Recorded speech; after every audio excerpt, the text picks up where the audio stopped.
तो 2018-19 की बात है ये। मैं पीजी में रह रहा था बैंगलोर में, और वहाँ पे जो मेरे रूममेट्स थे वो सारे बायोस्टैटिस्टिशियंस थे, और उन्होंने जहाँ तक मुझे याद है अपनी जर्नी स्टार्ट की थी 2016 या 17 में। तो जब मैं उनके साथ पीजी में था तो कभी बात होती थी, उनकी बातों से मुझे ये पता चलता था, तो वो अपने इनिशियल स्ट्रगल्स या जो जर्नी थी वो बताते थे कि इनिशियली आज हम सोचते हैं 2026 में कि इंटरव्यू मिलने में जो डिफिकल्टी आती है या इंटरव्यू मिलने के बाद वो जो जॉब मिलती है उसमें जो डिफिकल्टी आती है, ये 2018-19 में मैं उनके मुंह से सुन रहा था कि 2016 में भी या 2015 में भी या 2017 में भी उनके साथ ऐसा हुआ था। उनको इंटरव्यू मिलने में डिफिकल्टी आई थी, उन्होंने बताया, और अलग अलग चीजें थी। इनिशियल स्ट्रगल, छोटी कंपनी थी, उतना वर्क लाइफ बैलेंस नहीं था, इनिशियल जो ऑफिस पॉलिटिक्स थी, या ये सारी चीजें थी। तो जब मैं आज देखता हूँ, क्योंकि आज तो मैं खुद एक एकेडमी रन कर रहा हूँ, स्टूडेंट्स की स्ट्रगल देखता हूँ, और कभी कभार मैं स्टूडेंट से सुनता हूँ, मतलब आज के टाइम पे ज़्यादा कंपटीशन है या ज़्यादा वो लग रहा है, मेहनत लग रहा है, एफर्ट लग रहा है, तो मैं रिलेट कर पाता हूँ, यार ये सारी चीज़ें तो 2016-17 में भी थी। तो डिफरेंस क्या आया? डिफरेंस आया स्किल्स में, और डिफरेंस आया अवेयरनेस में। 2015-16 में उतने सारे लोग अवेयर नहीं थे इस रोल के लिए। 2025-26 में स्टैटिस्टिकल प्रोग्रामर और बायोस्टैटिस्टिशियन रोल्स को काफ़ी लोग जानते हैं, बट स्टिल काफी ऑडियंस नहीं जानती है इस पे वो एलिजिबल है कि नहीं, इस पे वो काम कर सकती है कि नहीं। ये एक डिफरेंस आया। कंपटीशन मैंने देखा 2015-16 में भी वैसा था, और 2025-26 में भी वैसा ही है। एक डिफरेंस आया है स्किल्स में। 2015-16 में अगर आप इस रोल में एंट्री करते तो शायद आपको SaaS सॉफ्टवेयर, एक सॉफ्टवेयर नॉलेज में एक ही सॉफ्टवेयर सीखना पड़ता।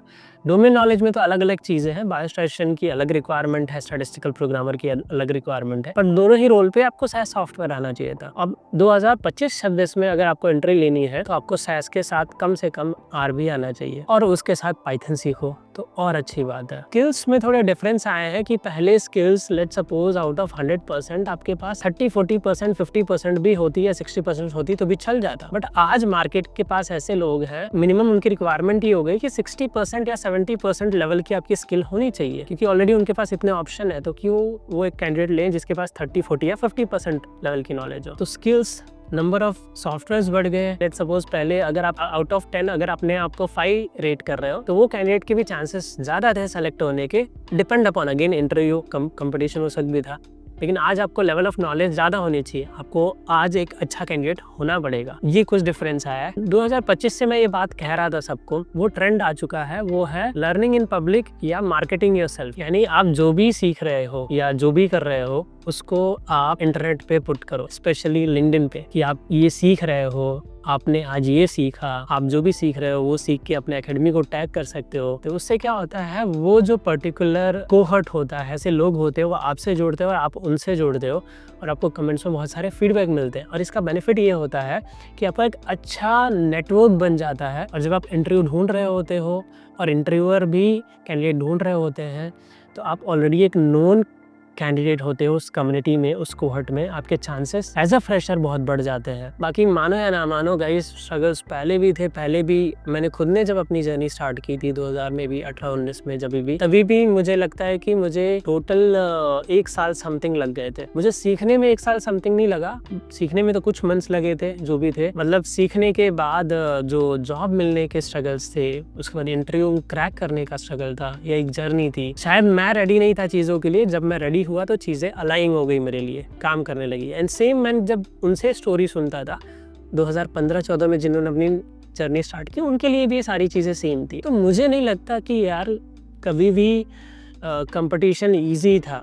हमेशा ही इकोनॉमी में जितनी जॉब्स थी उसके कंपेयर में लोग वहाँ पे ज्यादा ही थे, वहाँ पे कोई चेंज नहीं आया है। स्किल्स अब आपके पास थोड़ी ज़्यादा होनी चाहिए। पहले 1 सॉफ्टवेयर था तो अब 2 सॉफ्टवेयर हो गया है। पहले डोमेन नॉलेज थोड़ा सा हल्का होता तो भी चलता, अब स्ट्रांग हो गया है। इन सारी चीज़ों में चेंज आया है। तो गाइस, एक ही चीज़ है, लाइफ में आगे बढ़ना है तो चाहे आज से 5-10 साल पहले या आज के टाइम पे, आपको कंसिस्टेंट होना पड़ेगा। आपको ये सोच के चलना पड़ेगा, हाँ मैं काम पे ध्यान दूंगा, रिजल्ट मिलता है कि नहीं है वो मेरे हाथ में नहीं है। टू बी फ्रैंक, अगर आप ऐसा सोच के चल रहे हो कि नहीं मतलब मिलना ही चाहिए, ऐसा होना ही चाहिए, या अभी ऐसा हो जाना चाहिए, तो चीज़ें काम नहीं करती। हाँ, आप अपनी मेहनत पूरी करो, जो मिलना होगा आपको मिलेगा अपने टाइम पे। क्योंकि बहुत ज़्यादा हम उम्मीदें बांध लेते हैं ना, तो फिर हम बहुत जल्दी चीज़ों से दुखी भी हो जाते हैं। That's one of the reason. But no doubt, आप ट्रेनिंग ले रहे हो, सारी चीज़ें कर रहे हो, तो आप ऑब्वियसली जॉब चाहते हो।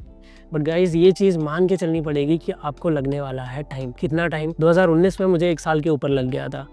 2016-17 में जिन लोगों ने शुरू किया था उनको भी 1 साल या समथिंग टाइम लग गया था। एंड उसके अलावा एक और चीज़ है कि एक साइकोलॉजी, आप इस पैटर्न से चलो तो आपके लिए चीज़ें आसान हो जाएंगी। वो साइकोलॉजी क्या है कि जो हाई पेइंग रोल्स होती हैं, जो भी data scientist, data analyst, statistical programmer, biostatistician, जब इन रोल्स की तैयारी करते हो ना, तो आप रोल की तैयारी एकदम शिद्दत से करो, अपना बेस्ट सीखो, जो भी रिक्वायरमेंट है उसमें बेस्ट बनो। उसके बाद 3-4 महीने शिद्दत से जॉब के लिए अप्लाई करो। 3-4 महीनों में आपको इंटरव्यू नहीं मिलता तो कोई भी एक जॉब स्टार्ट कर दो आपके एजुकेशनल बैकग्राउंड के रिलेटेड। अगर आप जॉब नहीं कर रहे तो क्योंकि आपने ऑलरेडी अच्छे से सीख लिया, ट्रेनिंग कंप्लीट कर ली है, थोड़ा रिवाइज करना है तो डेली आप आधा 1 घंटा रिवाइज करो, जो भी है कुछ क्वेश्चन सॉल्व करो और डेली आधा 1 घंटा जॉब के लिए अप्लाई करो। यानी 1.5 से 2 घंटे आपको डेली देने हैं। ये करते जाओ, भले ही आपको एक दूसरी जॉब में आपको 1 साल हो जाए, लेकिन ये 1 साल तक करते जाओ, कुछ टाइम तक करते जाओ। जैसे ही इसका इंटरव्यू मिला, जैसे ही आपने इंटरव्यू क्रैक किया, जॉब चेंज, आप अपनी लाइफ में आगे बढ़ गए। अब मानो या ना मानो, ये चीज आपको आज नहीं तो कल करनी ही पड़ेगी। इसी पैटर्न पे चलना ही पड़ेगा अगर आपको लाइफ में आगे बढ़ना है। You have to understand there is no quick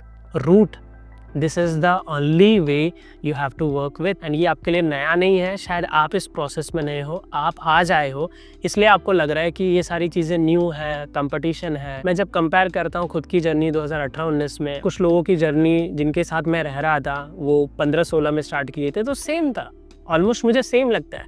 but क्या होता है, जब आप खुद स्ट्रगल फेस करते हो ना, तब आपको रियलिटी का बेटर पता चलता है, या आपका कोई अपना फेस करता है तब आपको रियलिटी का बेटर पता चलता है। बाकी तब तक वो सारी स्टोरीज लगती हैं। तो कोई भी अच्छी चीज़ की जर्नी आसान नहीं होती, क्विक नहीं होती। बड़ी जो जर्नी होती है, बड़े रोल्स होते हैं, उसका कोई प्रॉमिस नहीं कर सकता, क्योंकि बहुत सारे इंस्टीट्यूट ऐसे प्रॉमिस करते हैं ना कि हो जाएगा, हम करा देंगे।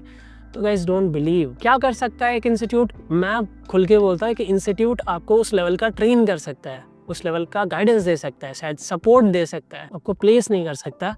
और अगर आपको ये बात गलत लगती है तो अपने किसी भी दोस्त से पूछ लो जिसने कहीं से भी ट्रेनिंग ली हो, उसको एक चीज़ का एक्सपीरियंस होगा कि एक इंस्टीट्यूट आपको एक अच्छे लेवल पर ट्रेन कर सकता है। और थोड़ा बहुत जॉब में सबका थोड़ा बहुत नेटवर्क होता है, कभी कभार बता सकता है, उससे ज़्यादा कुछ नहीं। वो इंस्टीट्यूट ऐसा नहीं हो सकता आपको 100% गारंटी दे दे। और लेट सपोज अगर वो कोई इंस्टीट्यूट 100 लोगों को पढ़ा रहा है और वो 10 लोगों का प्लेसमेंट करवा भी दे कहीं से भी नेटवर्क के थ्रू, तो वो कोई बड़ी बात नहीं है। That is very much common. इतना नेटवर्क होता है, हमको कभी कभार वो चीज़ें पता चलती हैं। बीइंग अ ट्रेनर या बीइंग अ फाउंडर, हमारे स्टूडेंट्स का नेटवर्क होता है या कहीं से भी, तो हम शेयर कर देते हैं। पॉसिबिलिटी हो जाती है कि उसका सिलेक्शन हो जाता है, किसी का हो जाता है, but it cannot be repeated for everyone. It is for 100 out of 10 we can help. To be frank, ये रियलिटी होती है। हाँ, आगे जाके कुछ और चीज़ें की जा सकेंगी तो अलग बात है, बट ये रियलिटी है, आज के टाइम की यही रियलिटी है। एक ट्रेनिंग इंस्टीट्यूट आज के टाइम पे, जहाँ तक मेरा एक्सपीरियंस है, 100 बच्चों में से 10 की हेल्प कर सकता है सिलेक्शन के लिए। ये एक डिफ़ॉल्ट नंबर है, क्योंकि मैं देखा है कि इतने की तो हेल्प की जा सकती है, 10-15 की तो हेल्प की ही जा सकती है।